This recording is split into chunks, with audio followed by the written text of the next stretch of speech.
Hello.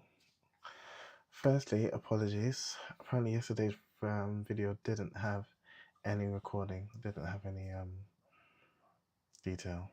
Apologies for that. Sorry, it didn't have any audio. Yeah, apologies for that.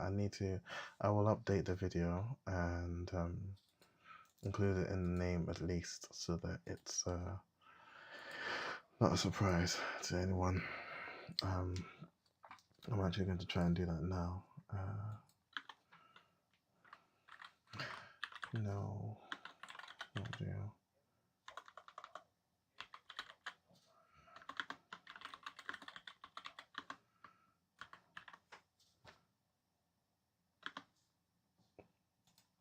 Yeah, so that's updated now.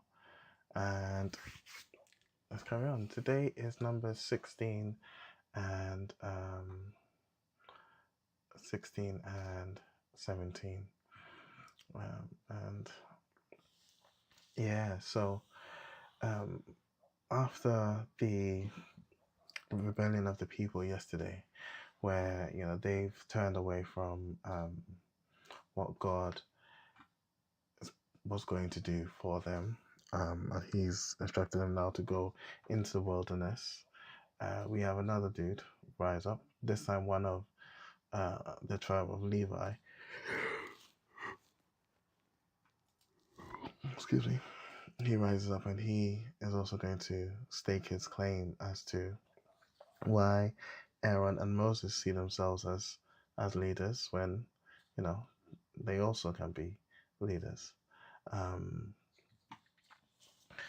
So Korah, son of Israel, he conspires with Dathan and Abiram, and On. And they incite 250 against Moses and Aaron, believing themselves to be equal to Moses and Aaron. And they challenge him.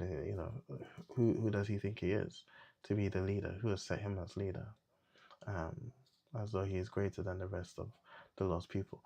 Something that's interesting here, right, is this sentiment, who sets you up as our leader, seems reminiscent of when Moses killed an Egyptian man in defense of the Israelite that he was beating, right? That's the very thing that resulted in Moses running away in the first place.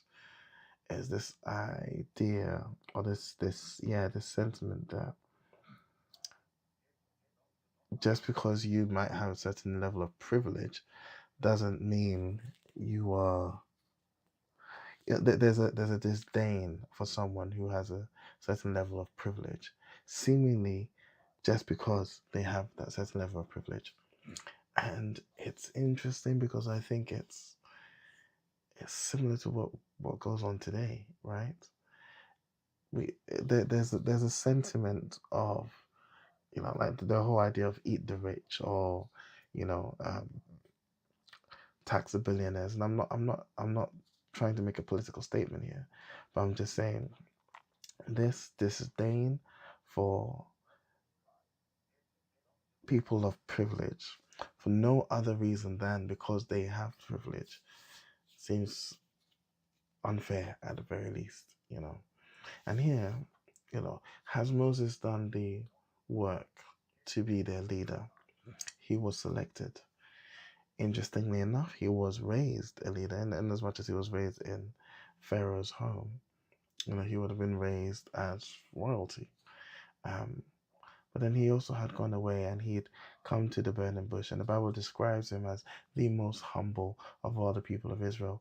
And he's faced the trials of going to Pharaoh and repeatedly 10 times, mind you, going and getting turned away and turning to God and trusting God and leading them parting the sea and all of these things. So and again, this is like 14, 15 months after they've come out of Egypt. Has he done the work? I'd say yeah.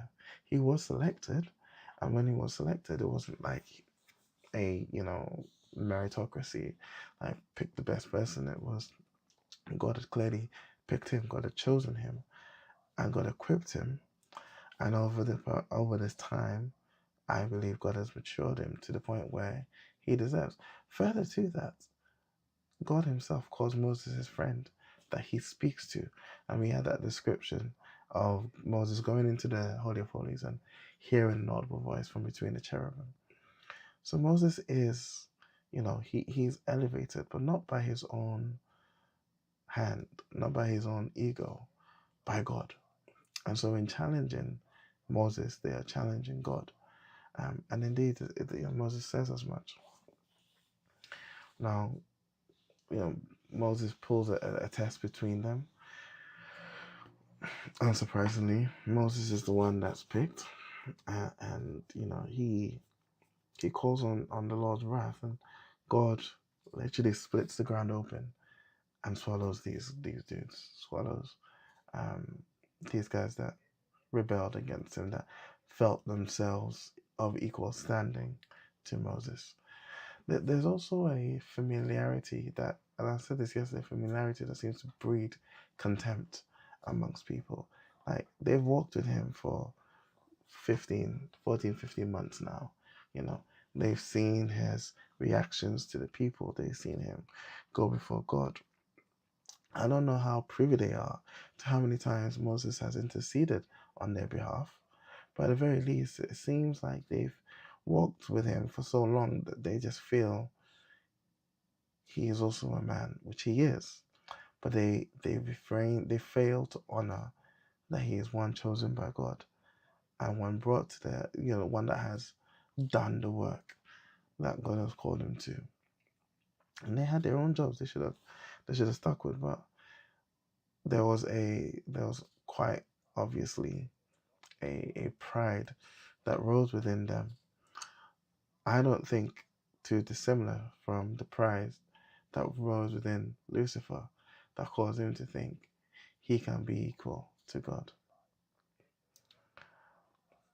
And so that's pretty much 16. And 17 is another challenge. This time one that God himself chooses to perform to validate Aaron. And so we have this really short, interesting thing where all the tribes of Israel bring a staff. Aaron brings a staff. They place it in the tabernacle, and the next day when they come for it, Aaron's staff, the tribe of Levi, has sprouted, budded, and produced almonds of all things. Now that's interesting that it produces almonds. Whenever almonds comes up again, I'll be sure to remind myself of that. But by doing so, God proves that, one, Moses is the leader that he selected, and two, that the tribe of Levi are the ones that he wants for priests. And those two chapters, fairly short. The other thing I think is, so during the test, Moses gets them to use incense burners. So those the 250, their incense burners, because they were used before God, are considered holy, and that's not just thrown away, but they are molded and used in the tabernacle as well, which was interesting. All right, that's today's chapters. Tomorrow's chapters are Numbers 18 to 20, and God willing, I'll be here